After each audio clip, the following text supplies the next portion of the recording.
Hello, everyone. Welcome live to 3Y TV tonight's broadcast of the National Sim Racing Association Stay Tuned Sports Truck Series here. The final race of the round of 7. Tonight, we'll figure out what 4 drivers will be competing for the championship next week at Las Vegas. But, of course, we have the Rock and Roll 173 here tonight at the Nashville Super Speedway, brought to you by our friends over at the Total Nonstop Racing League. I'm Peter Short, and joining in the booth here, back in the booth this week, is Mr. Drew Eisenman. And Drew, a little bit of an unknown here tonight. The NSRA's first return to the Nashville Super Speedway here, as it is relatively new to the iRacing service. So a new track is going to be a lot of fun tonight. Yeah, I like to think that normally I have quite a bit of insight and experience at the vast majority of places that we go to, but I got to be honest with the viewers. I have never raced Nashville in iRacing. I think the last time I did was in NRO 3 in NASCAR Racing 2003 season, for those folks who don't know the abbreviation. Probably in 2007 or 8. It's been a long time since I raced here in very different physics and in cars. So I honestly have no idea what to expect. I'm really excited to see what goes on here tonight, because we have some guys that have been really quick all season, like JT Poole and some of the other drivers kind of hovering around that cut line for next week at Las Vegas that have quite a bit of work to do. Oh, yeah, that is 100% true. If we look at the point standings here, there they are. Andrew Himmelman locked himself in with that win last week at the Milwaukee Mile, but Chris Darling, Matt Cherry, James Arello, those 3 drivers are in the final race as of right now, but Stan Hausman, Doug Neal, and JT Poole have quite a bit to make up, especially if you're JT Poole, who was on the receiving end of some really bad neck code from iRacing last week at the Milwaukee Mile. We absolutely hated to see that, but definitely going to be interesting to see how these drivers line up here tonight and take to the racetrack to try and make up the deficit, because 4 drivers will make it to Las Vegas next week with a shot at the series title. The practice session has wrapped up, so we'll go over into the Craig Setup Shop pole shootout here tonight at the Nashville Super Speedway. And Drew, here tonight, qualifying might be important with this racetrack having all of its unknowns. Yeah, I feel like this is going to be a track based on what we saw in real life, where I think that we saw a little bit more multi-groove in real life than we might see here tonight. It really is going to be a big variable. I kind of don't know what to expect. If I'm totally honest, they are not racing a normal iRacing provided setup that they try to use as a kind of a constant and an equal, because I know that there have been some not happy drivers with that default iRacing provided setup. So they are racing a little bit different setup. Hopefully it can provide that side-by-side racing. But one thing that I've noticed here, Peter, that number 9 truck not currently entered into tonight's race. So that will be a huge factor as far as determining who makes this cutoff round, because we only have 4 minutes left in qualifying, and if that 9 doesn't join, that number 9 of James Arello doesn't join by the end of qualifying, he will certainly not be competing. Yeah, you're absolutely right. No sign of James Arello here tonight, so who will that benefit? That could very well benefit drivers like Stan Hausman just on the outside looking in to the top 4. We're watching Andrew Himmelman fastest in the practice session just a little while ago, trying to pick up yet another pole here in the Stay Tuned Sports Podcast Truck Series. JT Poole currently is the fastest of the drivers. There he is, just working his way coming out of turn number 4, trying to pick it up on lap number 2 here as he goes across the start-finish line. And that number 26 machine just not quite able to set a time. Gets a little bit loose here. This, of course, lap time won't count, and that lap's been thrown away anyway. Chris Darling, second spot on the board in his green bannered number 11 machine. That, of course, indicating that he is in the playoffs. Ben Izenga in the 07, going second on the board now. Andrew Himmelman just turned his first lap, Drew, and only 6th spot for driver of the number 8 machine, but that won't be all too concerning with the fact that he's already locked in to the championship round next week. Yeah, he ran the high lane through 3 and 4, so not terribly surprising that that wasn't an ideal lap. I think he knew that he didn't get 1 and 2 quite right, and so he tried to maximize his second lap. Purple, fastest of all in the first half of this lap. We'll see what that second half can provide. Ooh, P2 just off a 30.527 for our pole sitter JT Poole as of right now. Drew Himmelman a 0.578. Just a tad off of JT, who I think has some of the most pressure on him tonight of anybody in this field, that number 26 truck, because we've seen so much pace out of JT. And now that the 9 probably, most likely, will not be in tonight's race, he has a really good opportunity, but he absolutely has to maximize it and minimize those mistakes, and winning that pole will certainly provide for that, as now we're riding on board with that number 4 truck of Nick Kessler out there, coming down the backstretch on his first lap, trying to set a good time. And Peter, as Nick has gotten more and more experience in the NSRA Stay Tuned Sports Podcast Truck Series, we've really seen a lot of pace out of this number 4. Yeah, Nick Kessler in that number 4 has definitely shown glimpses of speed. Currently only 11th on the speed board right now, however, trying to pick it up on lap number 2 in that Chevy Silverado. But Drew, one thing we've seen about Nick Kessler is he isn't the best qualifier, but he's definitely very attuned with the race truck on the long run. So if we get some long runs here tonight, which we're hoping to see here, especially with this special setup that these drivers are racing, we saw Kessler get really loose out of turn number 4. He will move up to 5th position on the board, however, even with that big wiggle. So the Taz Racing Customs Chevrolet currently having top 5 pace. That could be big for the field, but as I say that, he just gets taken out of that 5th position by that man right there, Jason Gracias. So only 36 seconds left here in the session, and we have had 16 of the 20 trucks in the current session turn a time here in the Craig Setup Shop Pole Shootout. Big shout out to our friends over at Craig Setup Shop for sponsoring the Craig Setup Shop Pole Shootout all season long.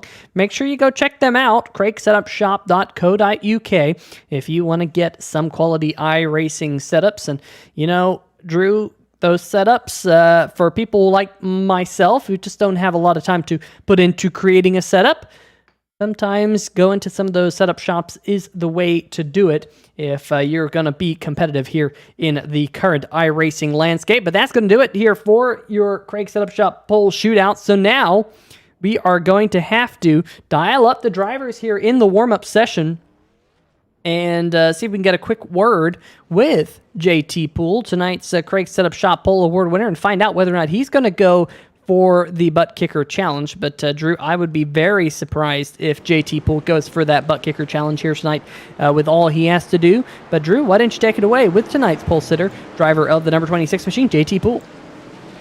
JT Poole, pole sitter for tonight. Drew Eisman up here in the 3-wide TV booth. You got a copy? Yeah, I got you. Well, JT, you're in a little bit of a precarious situation. So much speed throughout the year. Got a lot of pressure on you tonight. You went out there, you did what you needed to do in qualifying. The big question is, and what the viewers want to know, what are you going to do? Take up the Buttkicker Challenge or keep that pole position? Yeah, I think this one's a no-brainer. I'll go ahead and decline it. Need all the track position I can get for the for a chance to win some stage points. So if I want a chance at going to Vegas and having a chance at racing for the championship, so I think I'll decline. Yeah, I think that everyone probably would do the same, but we got to ask the questions. But I certainly have some questions. I don't have a lot of experience here in Nashville, especially in iRacing. What's that truck driving like tonight? Yeah, it's kind of unpredictable. It has its moments. I think a lot of these guys are struggling with loose, and then long run it'll get I wouldn't say tight, but when you're behind a guy, it'll definitely tighten up, and then if you get it in the wrong spot, it'll start to snap out on you. So it's a little unpredictable. It's going to be a handful for these guys, but it has potential to be a pretty good race. And do you foresee multi-groove being a possibility, guys taking different lines through the corners, or do you think it's going to be a fairly single-file race? I think it's going to be a little difficult to pass. I think it's going to be harder to pass on the bottom. I think outside is going to be the preferred lane for passing. Inside just gets really tight with all that air packed in from the guy to the outside. So I think if you can protect the outside, it'll be pretty good. If you can throw it in pretty deep on the inside, you might have a chance at clearing up. But I think if it's pretty outside dominant today if you're battling someone, but when you're all by yourself, the inside is definitely the fastest. Absolutely. Thank you for that insight. Certainly educational from my perspective. Good luck tonight. Hopefully we'll be talking with you again tonight, and definitely, hopefully, we will see you trying to fight your way for a championship at Las Vegas next Friday. Yep. Thank you. All right, well, Drew, that's going to do it for that driver in the number 26 machine. He's going to get strapped in to his race car, and I'm sure go out there and do all he can to try and get the win there tonight. So you can see him getting ready in his number 26 machine, just trying to figure out what he's going to do prior to the start of the race. Maybe fiddle around with some of his steering ratio adjustments, maybe some brake bias adjustments here very late here in the session. But folks, if you're in the chat here tonight, let's go check out the chat that's going on right now. I don't know why. Hopefully our ticker is working up there. Oh, there it is. Just as I say that, it decides to go on cue. Let's see who we got in the chat tonight. Garrett Gleason saying, glad to have the 18 back in the booth. Of course, Garrett was up here in the booth last week. Had a great time with Garrett up here. Justin White saying, good luck, drivers. Ben Adams saying, hey, guys. Ben, hopefully your recovery's going well. Hope to see you back in the car soon. I think you thought about racing here tonight, but buddy, just, have a couple of more weeks of R&R, and I'm sure we'll see you back here for next season. Tana Himmelman in the chat. How's it going, Tana? Stay tuned Sports saying, hey, what's up, everyone? Little overcast delay in the race. Nope, we're going green here in a minute. Kyle Lewis saying, I'm missing tonight. Kyle, hope all is well with you. He's written on Barry Knapp and Evan Bushbosher tonight. Colin O'Leary saying, good luck to SimShots Racing. Justin White saying, setup was provided by him. Very nice there, Justin. Adam Dama, good morning from Korea. Won't be on the racetrack tonight. Got back from a class of 1100 last night. No practice. Adam, I don't know what the time is in Korea, but it's probably quite early for you. Ben Adams saying the setup is really solid. Tane Himmelman saying call and have fun at the beach. Adam Dama saying Ben, any reasons he left? I'm saying that guessing Lorello leaving the series. Ben Adams saying I failed the pre-race medical exam. Stay tuned Sports saying give me your account, I'll drive the truck. We need that. Come on, Stay tuned Sports need to get you behind the wheel at some point. And anyway, glad you guys are all doing well in the chat and are voting in the poll that's going on in the chat. So we really do appreciate it. But Checkered Flag is out on the warm-up session. So it's time for us to get things sorted out here for the starting lineup here tonight at the Nashville Super Speedway. And, well, it appears my live timing and scoring has potentially decided to say no thank you, and we will have to get that restarted for all you folks, and just bear with us for just a moment. Hopefully we can get it all sorted out. It's been giving me some problems since I recently did an update of it. Don't you love when those updates go backwards? They have a tendency to doing that sometimes, and just when you think that things are going right, they are going wrong. And looks like we got trucks out there rolling, so hopefully I can get this in real fast. But yeah, I'll tell you what, going to be a really interesting night here tonight around this racetrack. And there we are, we're back alive, and let's see if we can bring up that starting lineup. Drew, we're going to have to rapid fire our way through tonight's starting lineup. JT Poole, Andrew Himmelman on the front row, Ben Izenga, Doug Neal on row number 2, Jason Gracias, Nick Kessler, row 3, Chris Darling, Matt Cherry, row number 4, Nathan Maurer, and Travis White rounding out your top 10, Drew. Another playoff hopeful for Las Vegas. The 39 is Stan Hausman in 11th. Jeff Price in 12th. Evan Bushbosher in 13th. The 24 Ben Mashburn will be rolling off in 14th. Then Tristan Marr, Barry Knapp, Vincent Valfano, Tyler Dudley, Garrett Gleason, and Zach Howell will be rounding out our field here at Nashville Super Speedway.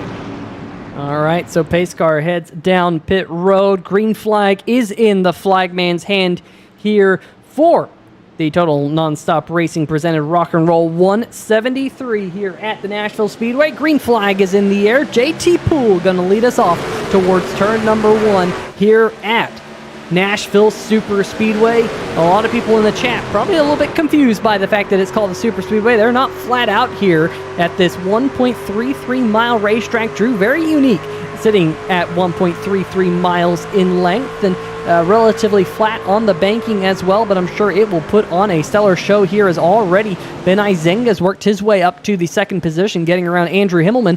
And look at the number 38 of Matt Cherry back there. He is showing some early pace, getting around Nick Kessler. He's up to 5th.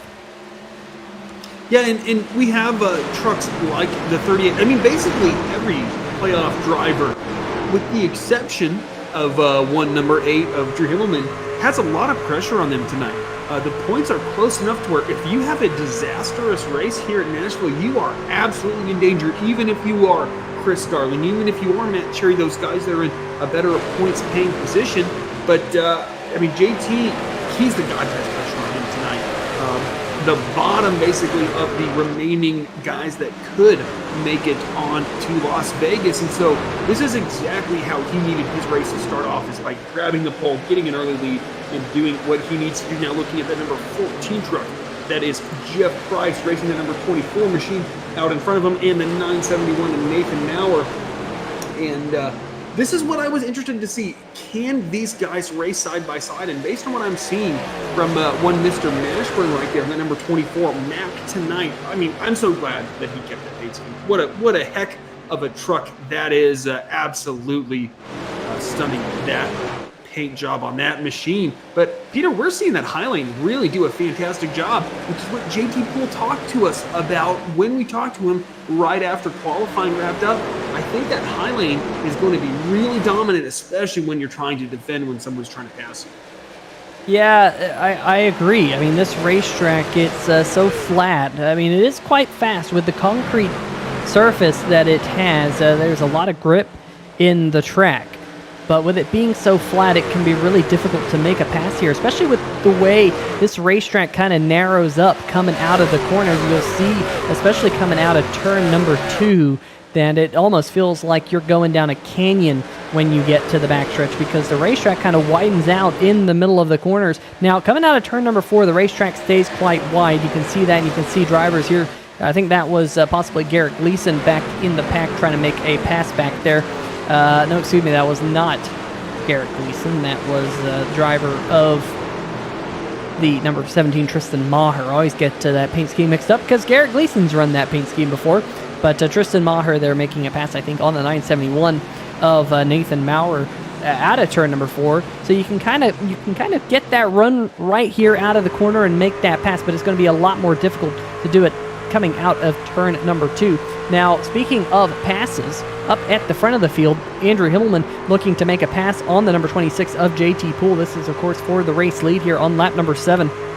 Halfway down the backstretch, Himmelman, of course, getting that win last week at the Milwaukee Mile, and of course, he's looking to do that again. He got the win at Kansas Speedway the week prior to that, so he's on a win streak here in the Stay Tuned Sports Podcast Truck Series, trying to make it 3 in a row and have all the momentum coming into next week's season finale at the Las Vegas Motor Speedway. For right now, JT Poole continues to cycle around here as the race leader. Looking a little bit further back, Tristan Maher has caught Ben Mashburn. Mashburn now looking to the inside of Doug Neal. This battle that you're seeing on your screen right here is the battle for the 8th position between the 77, the 24, and the 17, Drew. Yeah, and Doug Neal is one of those drivers that, especially considering where he is relative to James Morello, who did not start tonight's race. So now the race for that final spot between Stan Houseman, Doug Neal, and JT Poole, those guys only separated between them only by about, 7, 8 points, really, right there. So you have Stan Houseman, who is the guy in charge, basically, of that battle, running down in 14th right now, not really where he wants to be.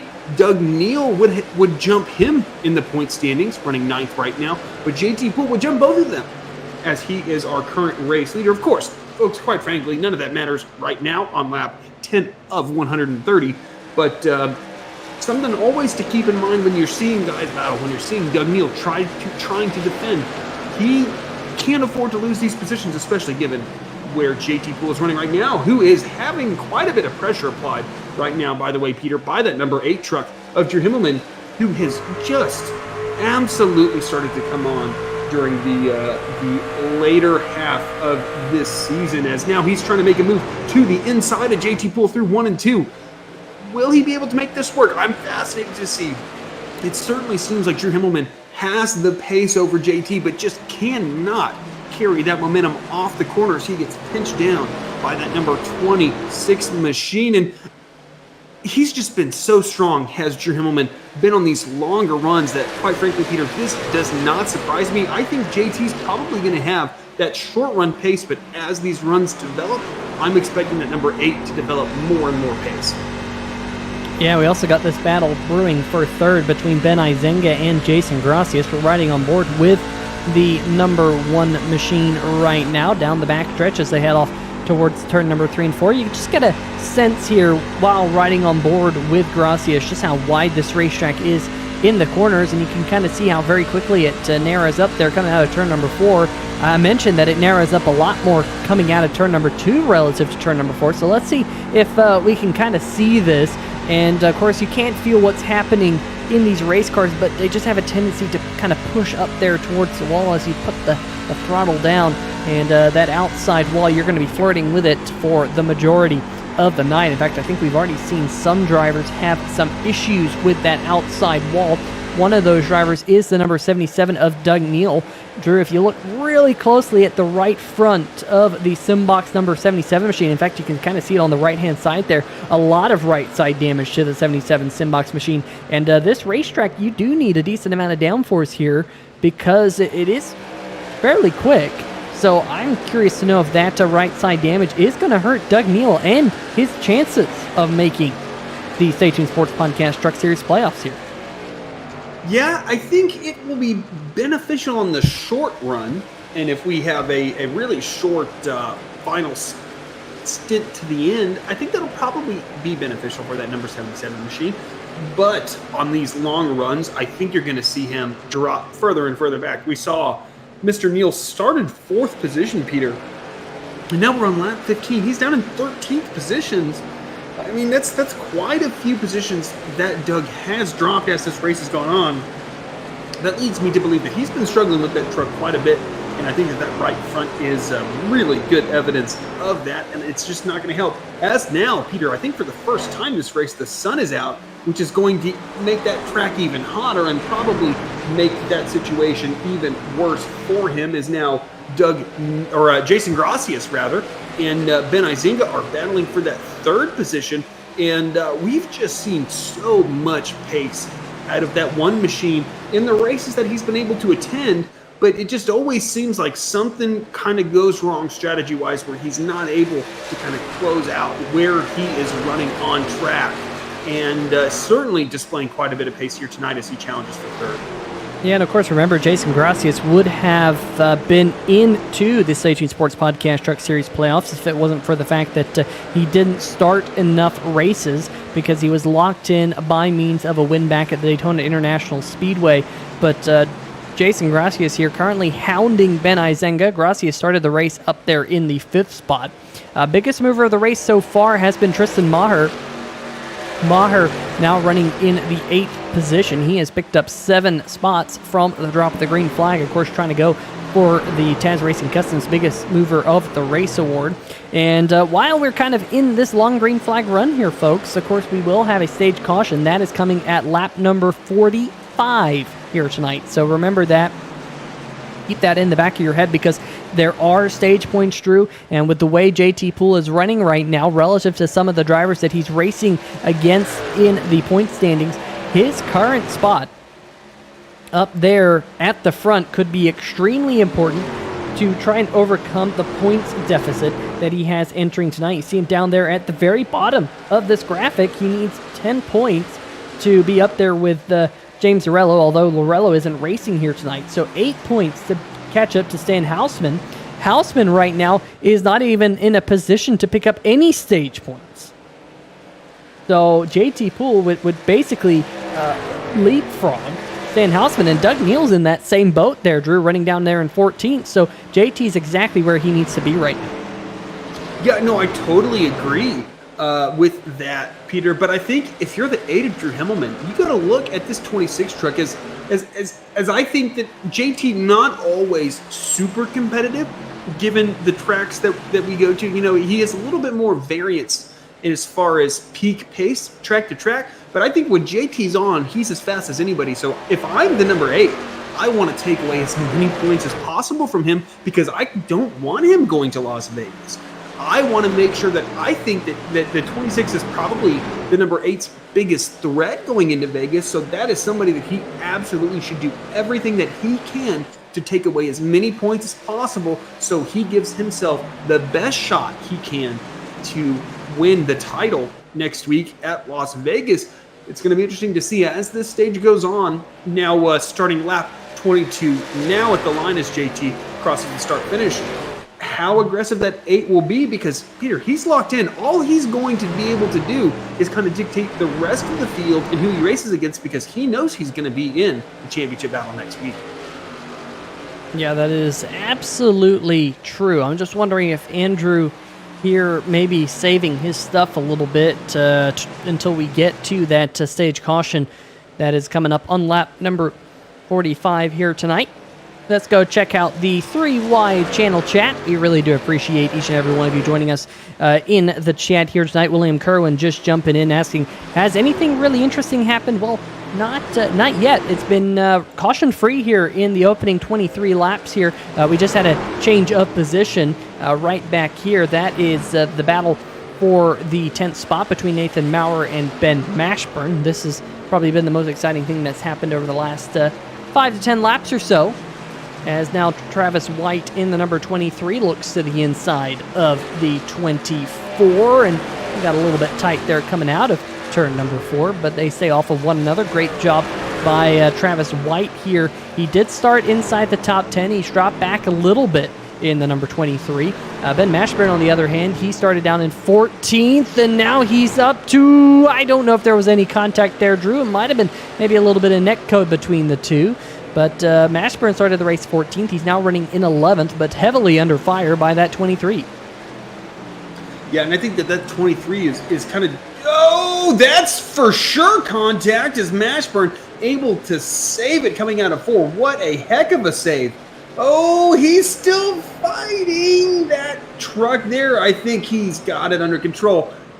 Wow, I mean, that certainly is inopportune contact on the late exit of the corner is kind of where you don't want to be hit in that left rear. Corner entry and corner exit are where these trucks are most susceptible to contact, especially if you're a little bit loose. That corner exit is going to be especially dangerous, but that 23 is just trying to take that middle line. I think that's the preferred groove, and just a little bit of disagreement over where the other driver should be running right there. Look at that, Peter. That's what, 30 degrees sideways? What a heck of a save from the number 24. And he's just sawing and sawing and sawing and sawing and still sawing on the wheel, and then just finally grinds it to a halt. And no caution for that. We, of course, stay caution-free. So Ben Mashburn, we were just saying that he had gained 3 spots from the drop of the green flag. Well, now he finds himself as the last running truck on the racetrack. Tyler Dudley in the number 15 Toyota Tundra did not take the drop of the green flag here tonight. The only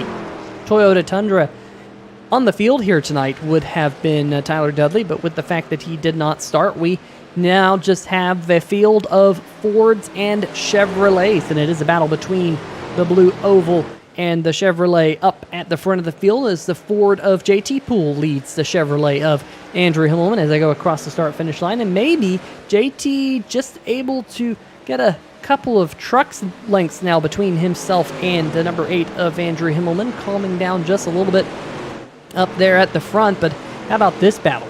Christopher Darling and Matt Cherry and Nick Kessler, these 3 now running together, and Chris Darling's been running pretty good here. He just got around Matt Cherry for that position. So Darling trying to cement his spot in the championship for next week. Yeah, Chris Darling doing a fantastic job trying to close the deal, put himself in such a good position at Milwaukee last week, and he's just trying to maintain that top 5. That's about what he needs to do. As with Matt Cherry, as long as both of those drivers get some pretty solid finishes, I think that they're going to be able to make sure that they race for a championship at Las Vegas. The big question, Peter, for me is who's going to come out on top between that battle. Doug Neal, Stan Hausman, who, by the way, Stan Hausman started to really recover, now in 12th position. And then JT Poole running out front. He's the guy that's trying to close that gap between those drivers. Yeah, we're right on board with Stan Hausman right here, the BeerStreetJournal.com Ford F-150. And the big news this week here in the National Sim Racing Association is the fact that the Beer Street Journal are actually going to be sponsoring the Grand National Series that they're going to be hosting on Thursday nights right here on 3Wide TV, coming up here very shortly. So big shout out to Beer Street Journal for sponsoring that upcoming series. It's going to be really cool. Travis White, the 23 in the wall. That's going to give another spot to Stan Hausman. So move Hausman now up to 11th. He's closing in on the stage points. Looks like Travis is going to lose another spot to Vincent Valvano, who put together a very respectable run last week at the Milwaukee Mile. Got, of course, carsforcause.org. Make sure you check them out here tonight. And Vincent here putting together another pretty good run in the 12th position as of right now. I'm just looking to see if there's any real battle for position out there on the racetrack. This is probably the next battle that's brewing. Ben Izenga leads Chris Darling, Matt Cherry, and Nick Kessler. And then Tristan Maher finds himself about 2 seconds behind the number 4 of Kessler as they run right now. Just about 13 laps until we're at the 1/3 race distance, and we will see the caution flag for the first time here tonight. Hopefully for the first time here tonight. We might have another caution flag in between, but we do know that the one and only stage caution will come on lap number 45, and stage points will be handed out. Playoff drivers who would be picking up points right now, of course, JT Poole in the number 26 is one of those. Andrew Himmelman right back behind him. And then behind them, of course, you will find Chris Darling. He'd be picking up some playoff points. And Matt Cherry coming into the picture there. Behind him would be picking up points. And then that's it. Dan Hausman's out of the points as they run. Doug Neal's out of the points as they run. Or no, I say out of the points, out of the picture when it comes to playoff points. And then the number 9 of Lorello is not in the picture because he did not start tonight's race. So I'll tell you what, Drew, JT Poole, him leading right now is definitely looking very, very good for him in the 26 Ford. He's certainly positioning himself as well as he can. I mean, all he can do is lead, and then kind of whatever else will happen will happen. I think if he's able to grab playoff points and no one else is, I mean, he has negated his points deficit and will, in fact, have a point surplus relative to the guys that he's racing. I think Stan Hausman is going to be battling for a stage point by the end of this as he has moved back up to 11th. Stan was down, and I feel like 17th, Peter, at one point, and now he has fought back to the 11th position. Just one more spot will grab that 39th. One stage point, which can be a massive difference in that battle with probably, very likely, JT Poole. As now we're watching Chris Darling battle Ben Izenga.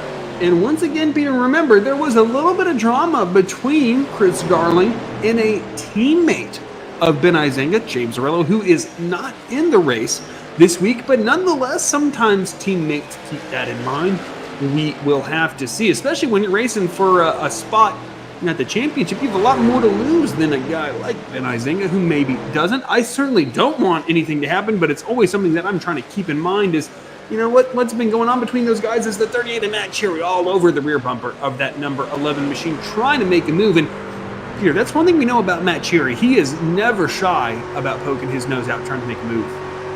Yeah, that is for sure. Of course, Cherry here, he has to be mindful of what he does out there on the racetrack tonight. If he can finish where he is right now, of course, he will be racing for the title next week at Las Vegas, where we have seen Matt Cherry very, very fast. I know we saw him very, very fast last season at Las Vegas, back when he used to run kind of the Jimmy Johnson's Lowe's scheme here in the National Sim Racing Association Stay Tuned Sports Podcast Truck Series. But at least for right now, Matt Cherry holding station in 6th, trying to take advantage of this battle in front of him. But at least for right now, it has calmed down just a little bit. Up at the front of the field, JT Poole still holding on to about a 0.4 of a second lead Rare and Garrett Gleason is running right there behind Barry Knapp. Those two battling for the 17th position. Evan Buschbacher, they're in the 52, just in front of Barry. So they have a little bit of a battle between those three trucks right now in 16th, 17th, and 18th. But beyond that, everyone's kind of spread out. Doug Neal, his bad night is continuing here. He's down in 14th spot right now, as he is hoping to try and race for that championship next week at Las Vegas. Yeah, that's kind of a good look at the field. Pretty much everyone else has been scattered out here, but they will all be brought back together here in just a little bit with the stage caution. If a caution flag comes out now, I would assume that it would count as the one and only stage caution that we will have here tonight at the Nashville Superspeedway, as Matt Cherry is heavily under fire now from Nick Kessler, who is all over the rear spoiler of the 38. Yeah, and we've seen that Ford typically have more long run pace than short run pace, as he has continued to kind of develop his skills in the Safety Sports Podcast Truck Series. And by the way, what a cool thing for the Rock and Roll 173 presented by TNR here. I mean, Peter, that was kind of one of my favorite things growing up as a kid and watching NASCAR in the early really the 2000 aughts, kind of to speak as an old person, was the Rock and Roll race that they would do at Richmond, where they would have all sorts of bands and stuff on vehicles. I remember Kevin Harvick had quite a few.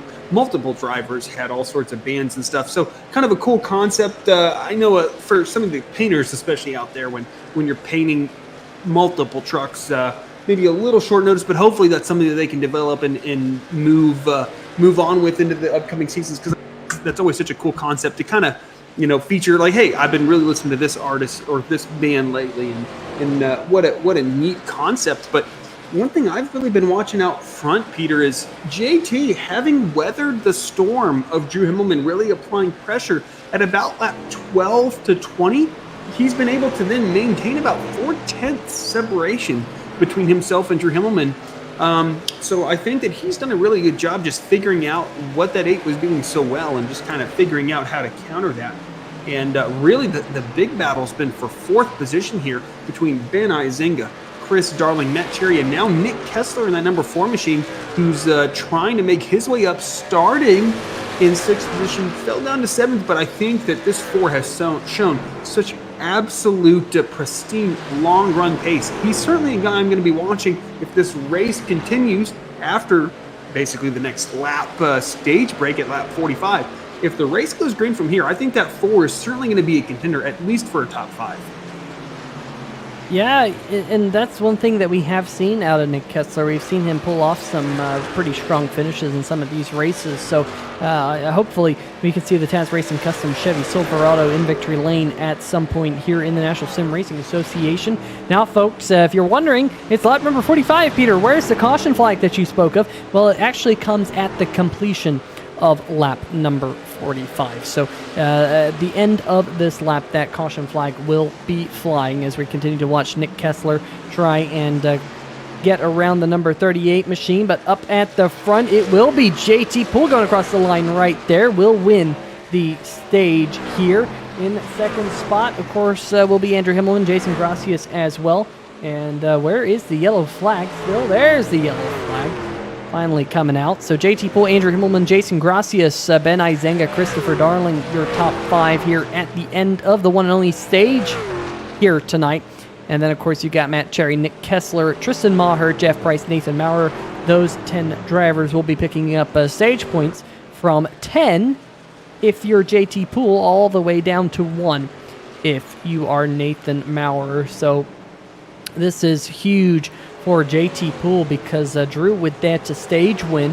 JT now, if you look at the point standings entering tonight, JT Poole would have fully erased that deficit to Stan Hausman. Lorello, of course, not running here tonight, so the driver in 4th on that list has kind of been removed. But then, if you're down there where JT was, he picked up 10 more points than Stan Hausman did, so he will leapfrog above Stan Hausman and put himself in position to qualify next week at Las Vegas, but we still have 2/3 of the race left to go. And, of course, pit stops here for the first time tonight. Yet no pressure for JT, by the way. No pressure. I mean, I think that pressure's been reduced given, as you mentioned, his 10 points to his competitors' total sum of 0. Stan Hausman came really, really close to that 10th position, only about half a second off, but wasn't able to finish that off. So actually, JT coming in to the last stage, right? The remaining however many laps there are, less than 100, but more than 50.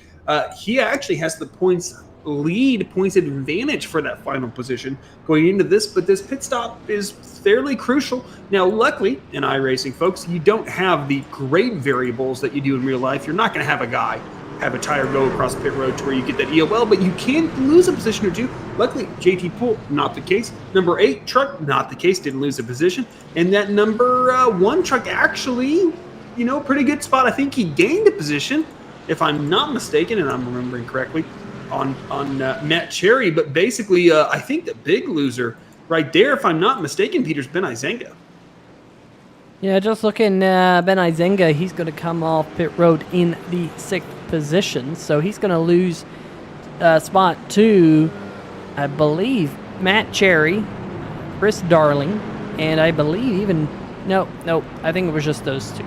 So Cherry and Darling get themselves around Izenga. He will be now back into the 6th position as Andrew Himmelman having some connection issues. We've been seeing that a little bit over the last couple of weeks. But I think all eyes are going to be on the iRacing pace car. Will those lights stay on? They will not. I was going to quickly see if we could pull JT up into the booth, but we'll make sure that he can stay focused here for this impending restart at the Nashville Super Speedway. Let's go check on the chat here tonight. 7 votes in the poll, and JT Poole is the big favorite in the poll here tonight. Stay tuned Sports saying, how about that game last night? What a finish. Haven't enjoyed a game like that in a while. I assume you're talking about the Field of Dreams game. That was really cool to see last night between the New York Yankees and, of course, the Chicago White Sox, and what a finish it was. And Stay Tuned Sports confirming, yes, that is the case. Doug Milliner saying things could get spicy in Smashville tonight. Long ways yet to go.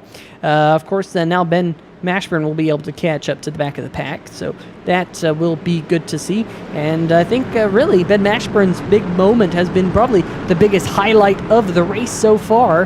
What does the final 2/3 of tonight's Rock and Roll 173 presented by Total Nonstop Racing have in store here in the Stay Tuned Sports Podcast Truck Series? We will find out. Green flag back in the air, and JT Poole gets us going as they head towards turn number 1, Drew.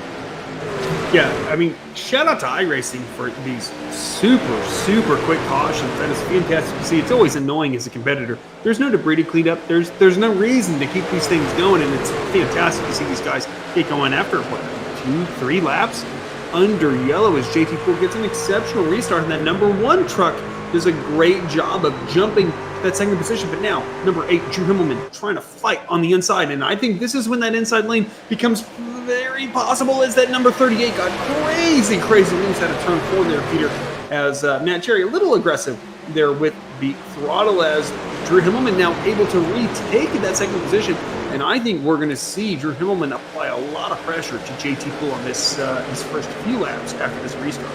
Yeah, definitely after a while, Drew, it did seem like the racetrack got more difficult to pass. I mean, we got to see Chris Darling run down the 07 of Ben Izenga. We got to see Nick Kessler run down the likes of Matt Cherry, but just could not make a pass there at the end of that long green flag run. So I'm wondering if this racetrack kind of narrows out to kind of a single groove racetrack at a certain point. So kind of get it while the tires are fresh type deal here tonight. Tristan Maher, biggest mover of the race so far, started down in the 15th position here, trying to take away the 5th spot from driver of the 07, the only Canadian driver in the field, Ben Izenga. As up at the front of the field, Drew, you said it, that Andrew Himmelman was going to try and go for the race lead early in the run here, and this is what's going on right now, side by side between the 26th and the 8th. Yeah, and there's a little bit less pressure for me as far as the JT Pool's concerned, because he did such a great job in that first stage. Now it's just maintaining his advantage over those other two drivers that he's battling for that final spot to battle for the championship next week at Las Vegas. But that doesn't mean he doesn't want to win this race. We all want to win races. Sometimes that can kind of get the best of us as far as logic is concerned, and where that risk will maybe put us. Like if JT races Drew Himmelman super hard and then ends up wrecking, that's super disadvantageous of him as far as battling for the championship.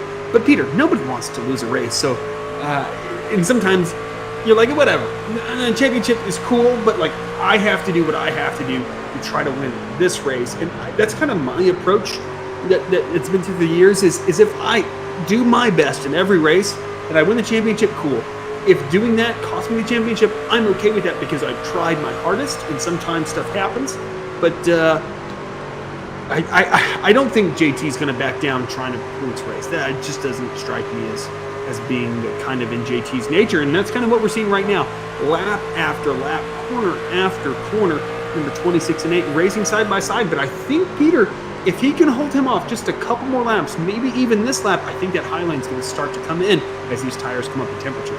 Yeah, and JT, I think, has finally cleared the number 8 of Andrew Himmelman.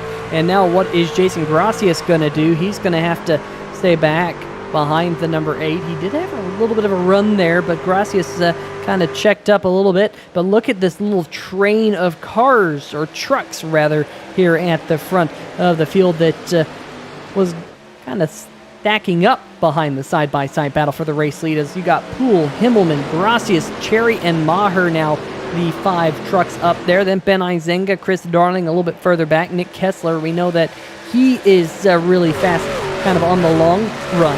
And then a little bit back behind them, you have Nathan Maurer and Travis White rounding out your top 10 here at the Nashville Super Speedway. You can see the cloud cover has returned here on the racetrack. And again, Himmelman with a big run coming out of turn number 4. Is he going to look to the inside? No, he does not. He will stay behind the 26 of JT Poole, as maybe Jason Gracias able to show a nose to the Sim Shots number 8, but they keep everything all together here up in front of the field as we're closing in on lap number 60. Of course, lap number 65 here tonight is the halfway mark here in the Total Nonstop Racing Rock and Roll 173, as Tristan Maher got a good run coming out of turn number 4, but Cherry drops to the bottom side of the racetrack there to defend. But look at Himmelman. Himmelman now back to the inside of JT Poole, side by side for the lead once again. Can he clear him this time, Drew? Yeah, Drew Himmelman's been doing such a good job really arcing the crud out of those corner entries, which has really allowed him to roll the center off. And I think that number 8 is going to be so close to clearing. Not quite, as JT now able to roll that high lane, and that's going to allow the 26 to really roll 1 and 2. And I think the 26 is going to clear him off of 2 right here, Peter, unless that 8 can get a great runoff. It's going to be really close. I think he is clear. JT Poole able to clear the number 8, cuts across his nose. But what I really liked out of Drew Himmelman's been the arc that he has taken through corner entry to center, which has really allowed him to carry center off speed, which has allowed him to set up that move to where he just about cleared JT. And I think that 26 truck really needs to take a lesson from what that number 8's doing if he wants to hold him off throughout the rest of this race. And of course, we are now just 5 laps away from the halfway mark here in the Rock and Roll 173. And this would be the perfect time, folks, to check out some of the series sponsors here in the National Sim Racing Association Stay Tuned Sports Podcast Truck Series. Of course, we got Stay Tuned Sports and their Podbean link in the description. ST Sports. The whole STS. Yeah, you get it. stsports.podbean.com.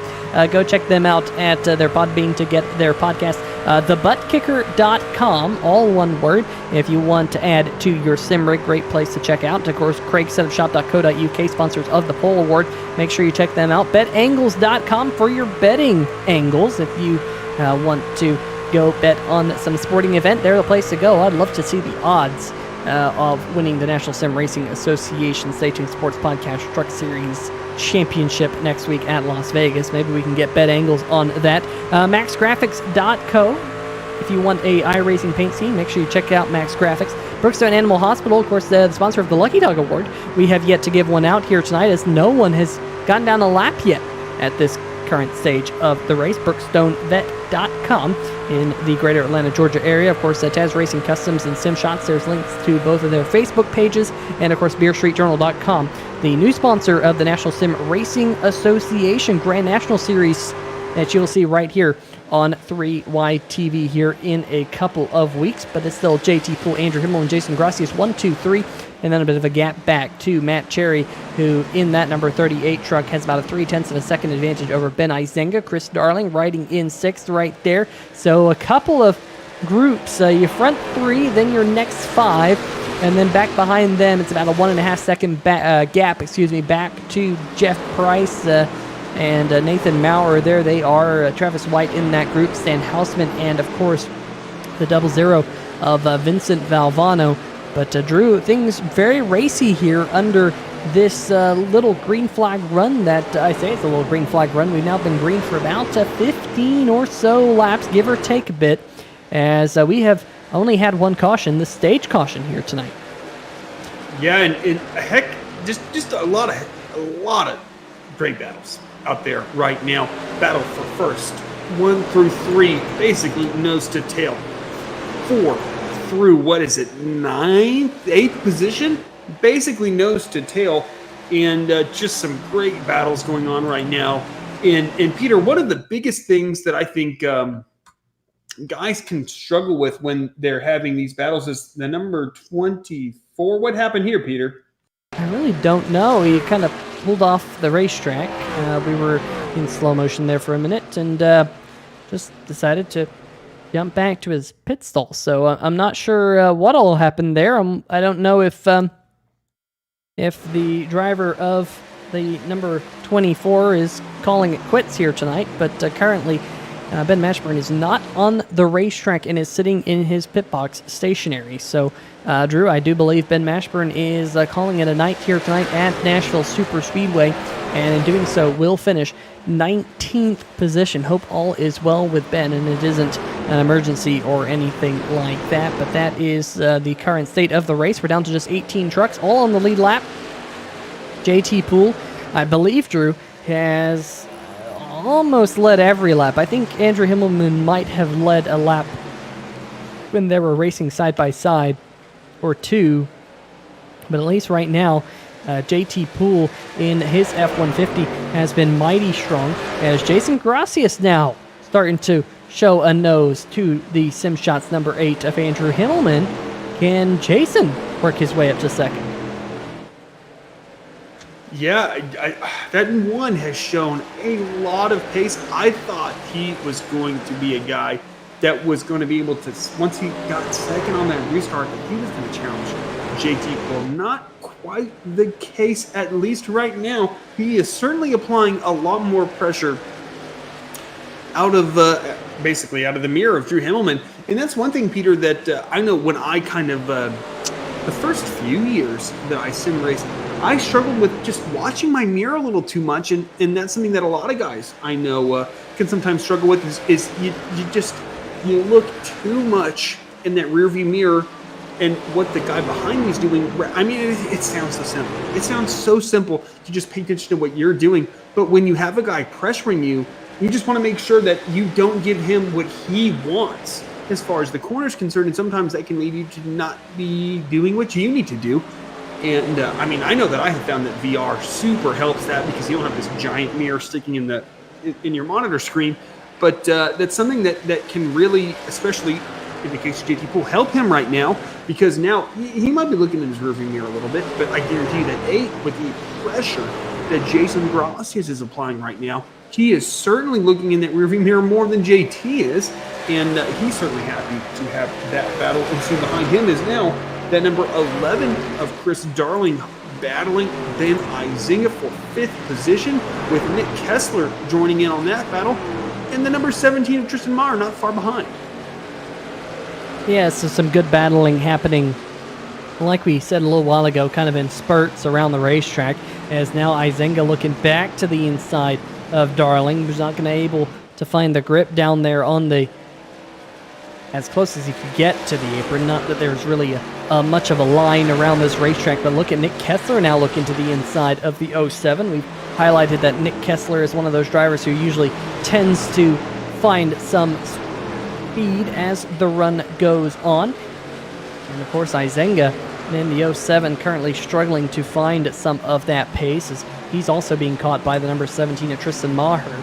But Drew, this isn't the first time we've seen this. Izenga seemed to struggle late in the run on the first stint.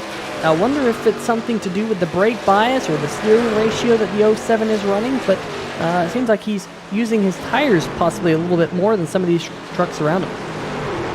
Yeah, I know that I almost always, unless it's iRacing, formerly Coca-Cola Super Speedway, which I can explain, I always max out my steering ratio, aka running it as high as possible, so the steering wheel is the least sensitive that it can be, so I don't scrub those front tires. I always, especially when the vehicle, the car, the truck, whatever, is tight, I tend to put too much wheel into it, so then you're just making the situation worse. Trying to get the thing to turn, you're just scrubbing the front tires, which makes them overheat, which makes them wear more, which makes you tighter. It's a vicious cycle.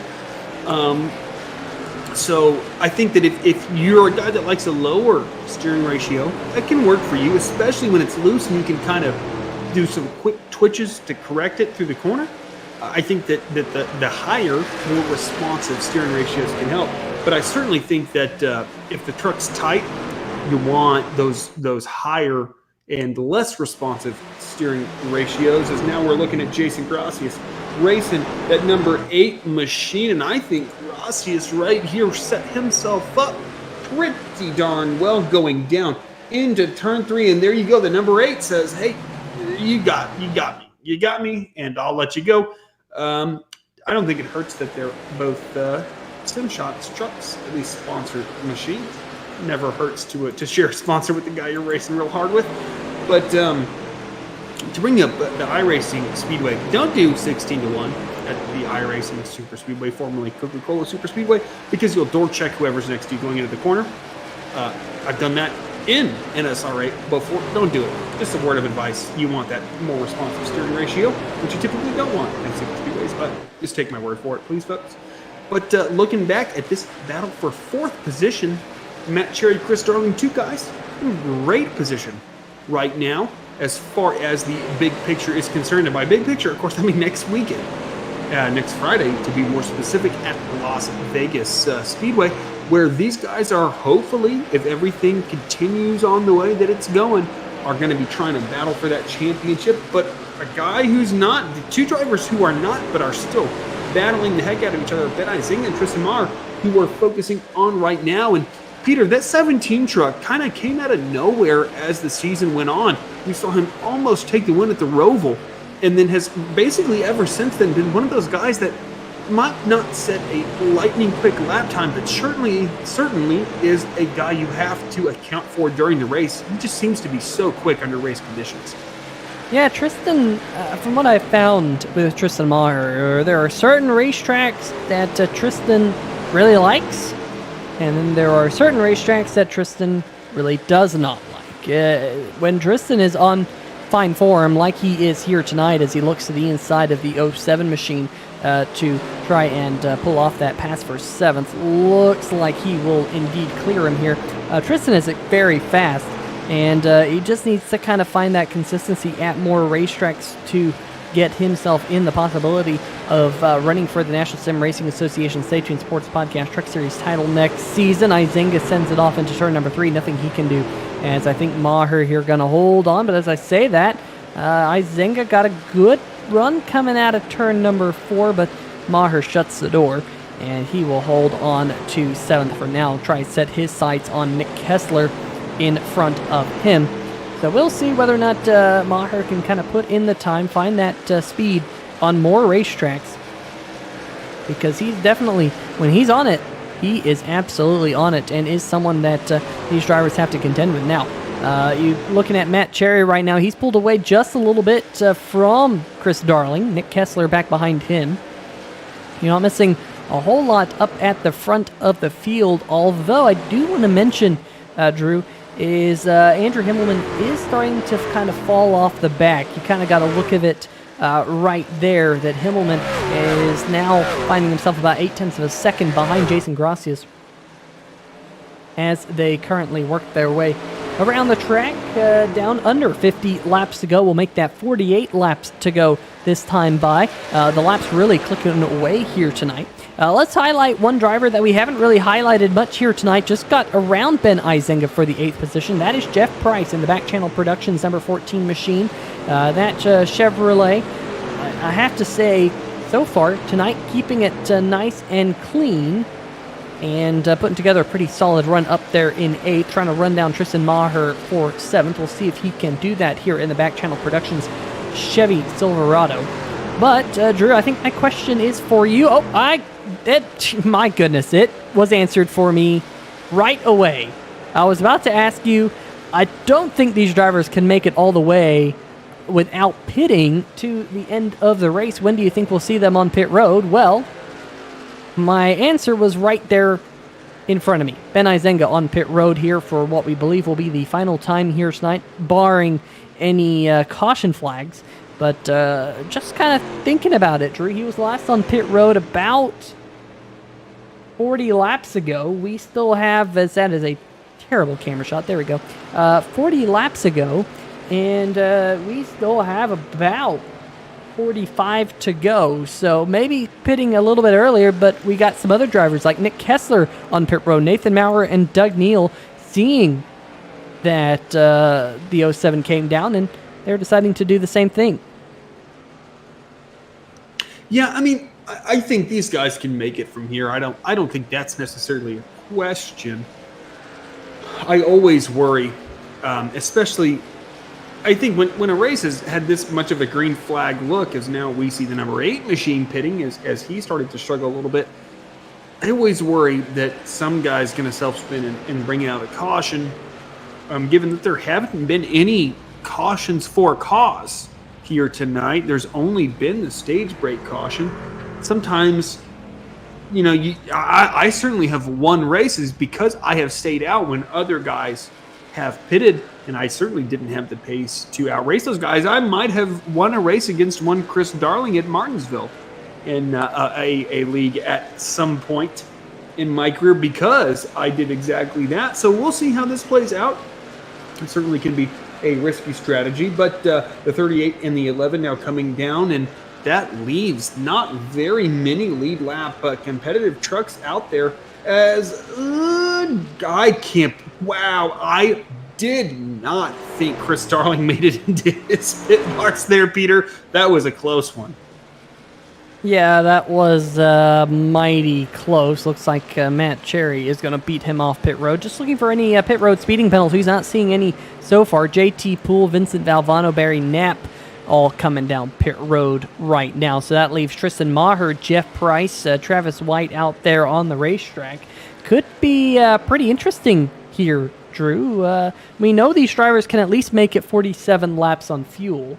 And right now we're inside of 47 laps to go. I say 47 because that's how far they went to the stage caution.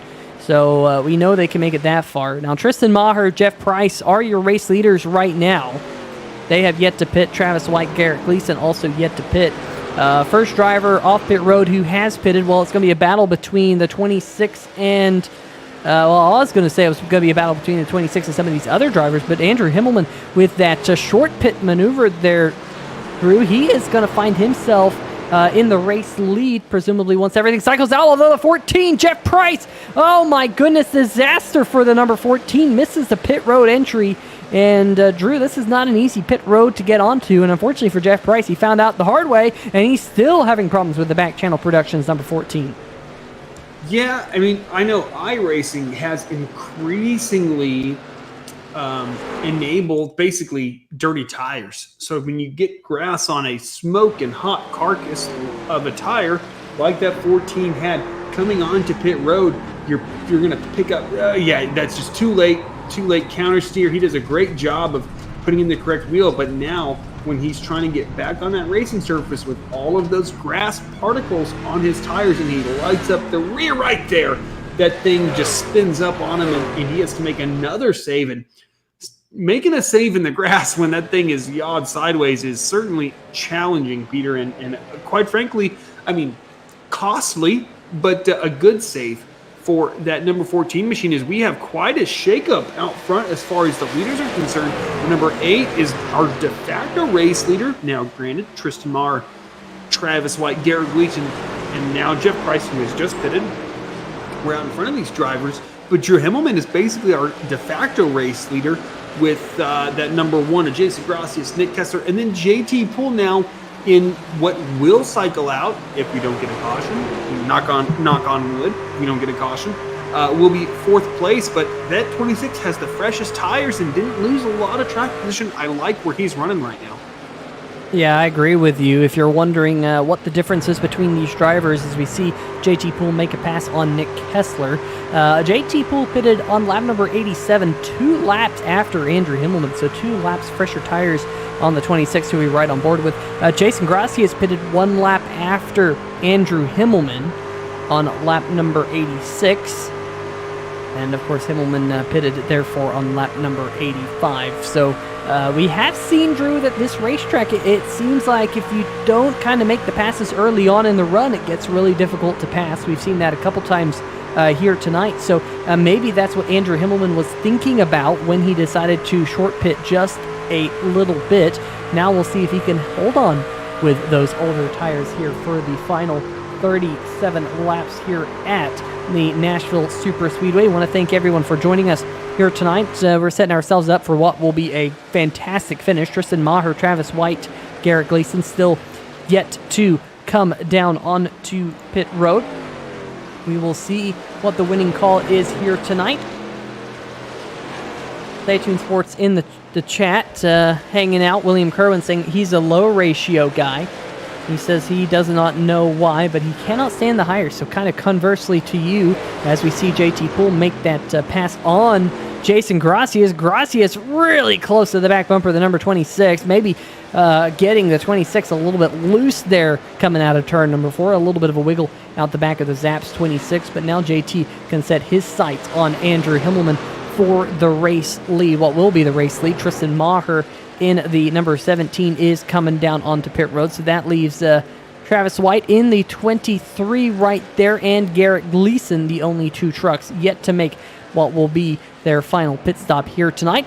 But this is going to be a great run to the finish. Let's go check out what else the chat is saying here tonight. Stay tuned Sports saying, hey, I root for Drew on Tuesdays and Thursday. Which Drew? Drew Eisenman, right? That's the right Drew. Yeah, for sure. 100% the right Drew. Mitchell Adams saying, this looks like a good race. Yes, Mitchell. No caution flags except for the one and only stage caution. And we have a great battle between Andrew Himmelman, JT Poole, and Jason Gracias heating up for the end of this one. Some different tire strategies between these drivers. It's definitely going to be fun to see how everything goes on. Stay tuned Sports saying, let's get 10 tonight. We've been slacking. Yeah, let's get some likes in the chat here. If you are watching us right now here on 3 Wide TV, we want to see 10 likes. That is our goal for tonight. We'll see if we can beat that. If we can beat that, if you see that we beat that, smack that like because we beat it. How about that? Hopefully we can, because the racing has indeed been really, really awesome here in the Rock and Roll 173 presented by Total Nonstop Racing in the National Sim Racing Association Stay Tuned Sports Podcast Truck Series. There's Garrett Gleason, who is yet to come down pit road. He's going to stay way out of the way for the now 2nd, 3rd, 4th place drivers as they whip on by him. And Drew, JT Poole has all but removed that gap that Andrew Himmelman had on him. But now, JT's going to have to fight with that dirty air that Andrew has been in all night long. Roles are reversed here a little bit.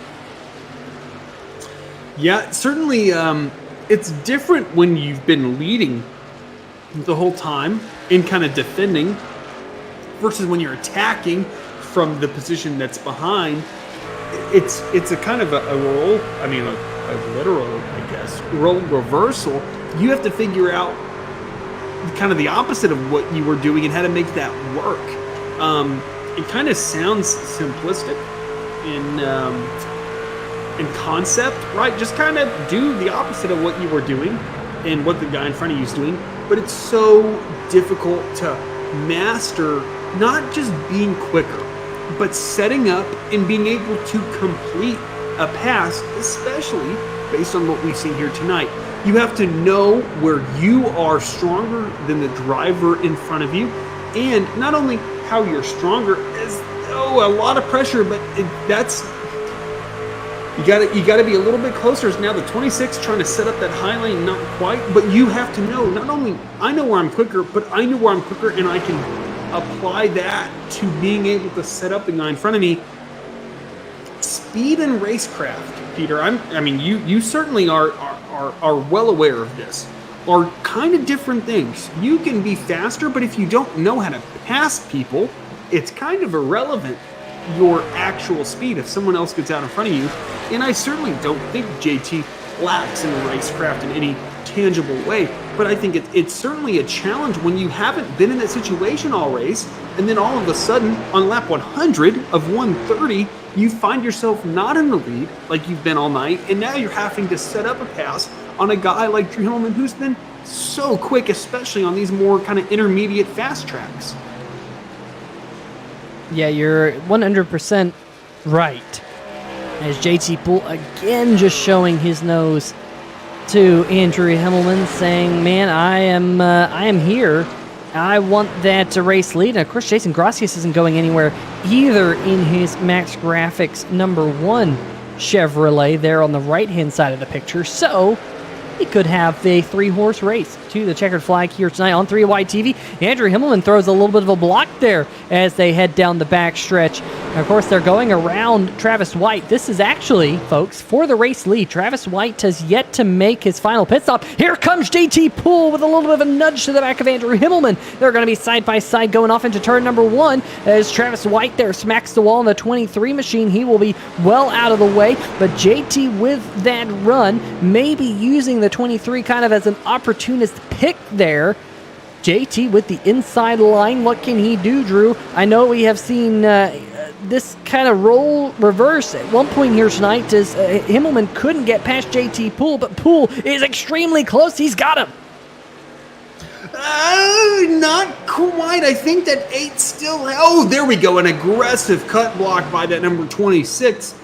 I mean, as the 8 throws it on the inside, I think JT's tire advantage now is certainly going to play into his favor, as that 26 is now well established in that race lead. What a battle right there between those two drivers. And now all of a sudden the 8 goes from first to third in the matter of, 5 corners, basically. If you count 1 and 2 and 3 and 4 as separate corners, about 5 corners is now he's battling back, but that is a shallow entry for that number 8 machine. I don't think he's going to be able to roll center off like that 1 will be able to. I think that Jason Gracias, there we go, clears him off of turn 2. But I don't know, Peter.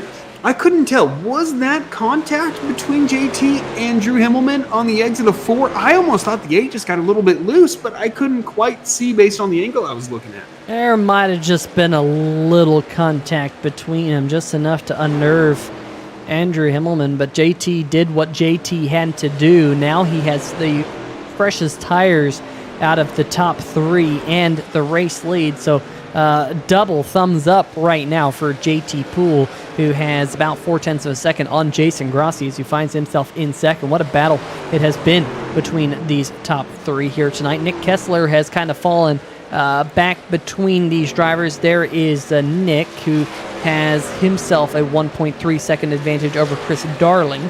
Although, just looking at lap times between Nick Kessler and Chris Darling, Darling is catching him just a little bit. We'll see if we can bring up kind of that graphic over the last 5 laps. You can see it has shrunk from about 2.2 seconds down to just 1.3. So Darling is gnawing away at the gap up to Kessler in the 4th position, number 4 truck.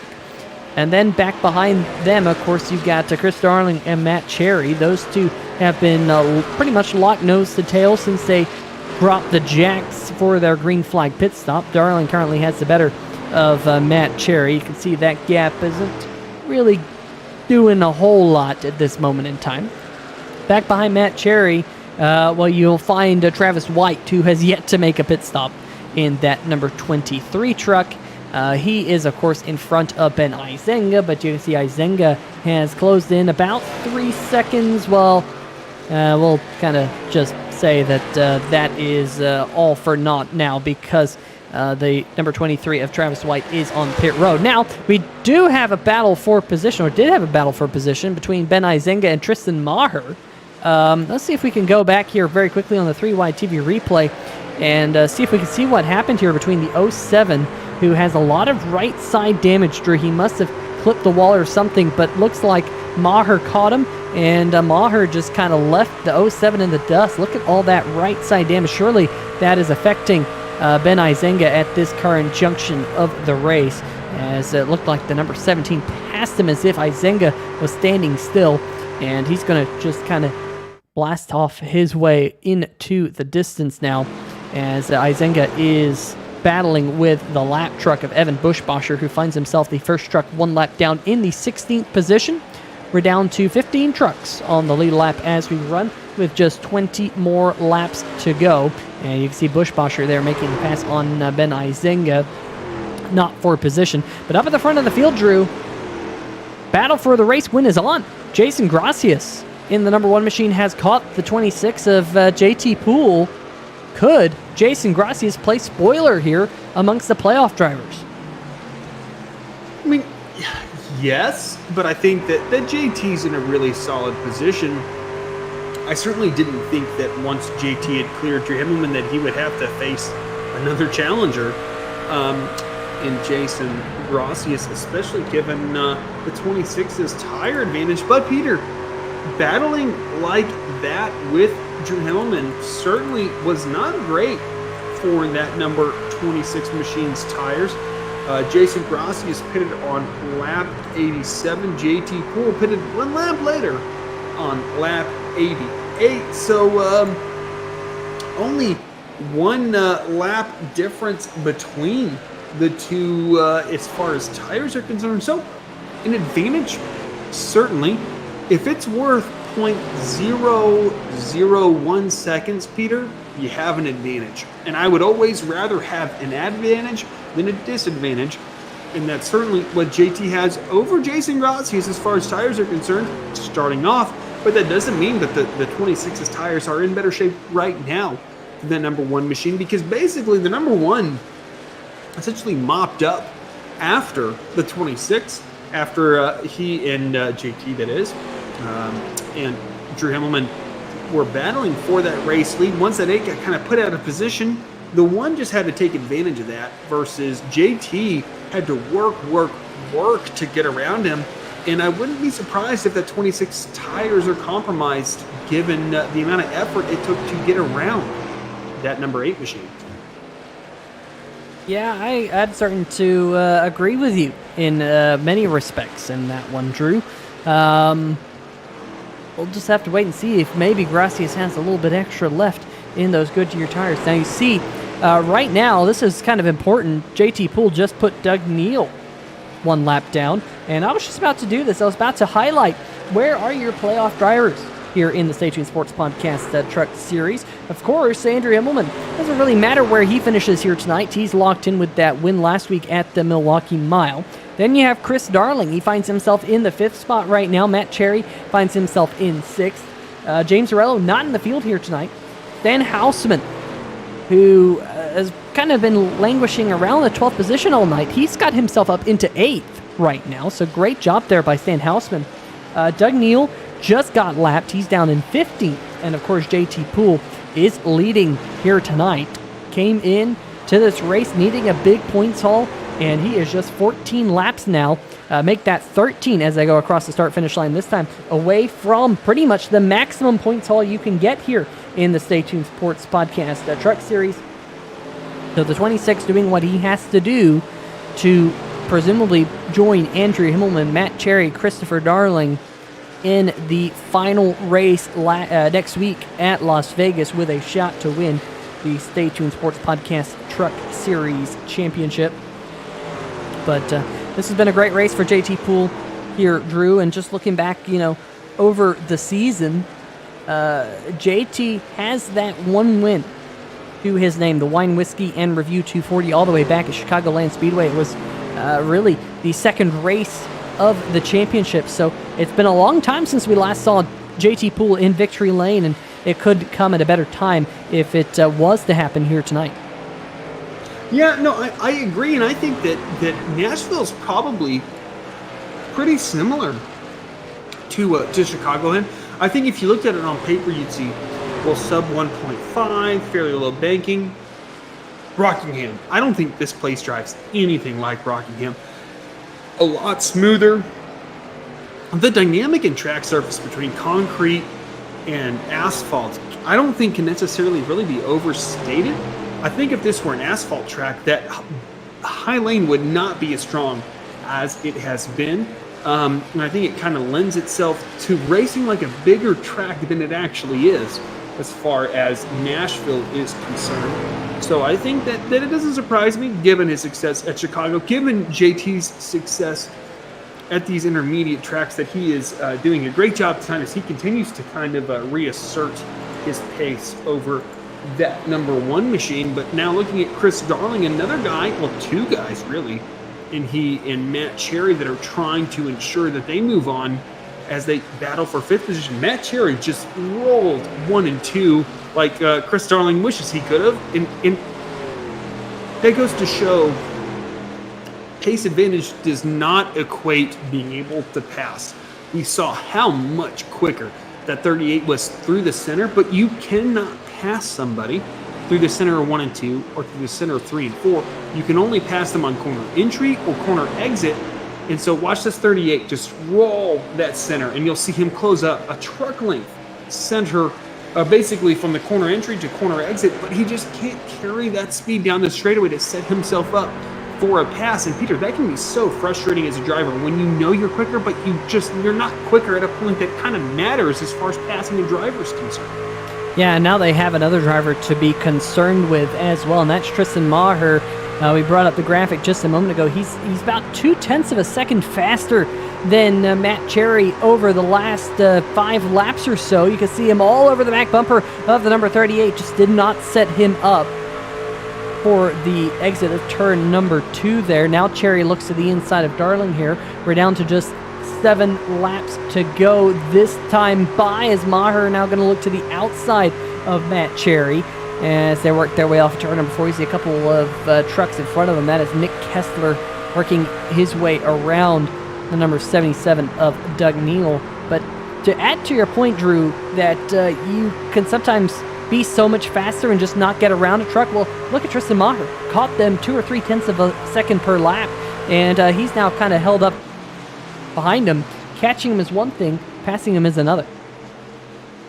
Yeah, but I almost think it's advantageous to be the third truck, because you can kind of take advantage of efforts of the trucks in front of you to make a move. Now you see that number 11 running a defensive higher line, trying to hold off both the 38 and the 17. But Peter, when you're the slower truck in front of 2 quicker trucks, it becomes really, as the 38 gets a little sideways off a turn, it becomes a challenge to hold off 2 trucks that are faster. One is hard, especially over lap after lap after lap, like we saw at one Hungaroring between a certain Fernando Alonso and Lewis Hamilton. You can work and work and work, and you can make it work for a while, but holding off 2 faster trucks and 2 faster drivers, regardless of formula or vehicle, is a real big challenge. And that 17 Drew? is hauling the nail. I have terrible news. JT Poole has just left the session. Your race leader, JT Poole, connection problems. JT Poole is out. how things change so quickly with connection problems late in the race. Jason Gracias is your new race leader, and JT Poole finds himself 18th on the scoring pylon. My oh my.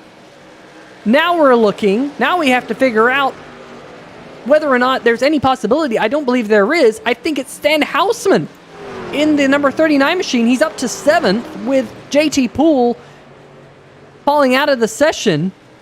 And how on earth, Drew, iRacing, the network gods are not in JT Poole's favor, just a few laps away from getting the win here at Nashville, and it's all undone. Unbelievable. If it was 125 laps, I'm crushed kind of for JT. I mean, that's horrible. If it was 125 laps instead of 130, you would be looking at a different winner. That's the thing I dislike most about sim racing. Is what just happened to that 26 machine, who didn't do anything wrong, whose connection didn't live up to iRacing's desires. And I guess that's kind of an iRacing mechanical failure, so to speak. You know, engines blow in real life, they don't really blow up in iRacing, but I don't want to diminish what Jason Gracias has done. Certainly really quick, applied a lot of pressure, but that's pretty crushing for JT.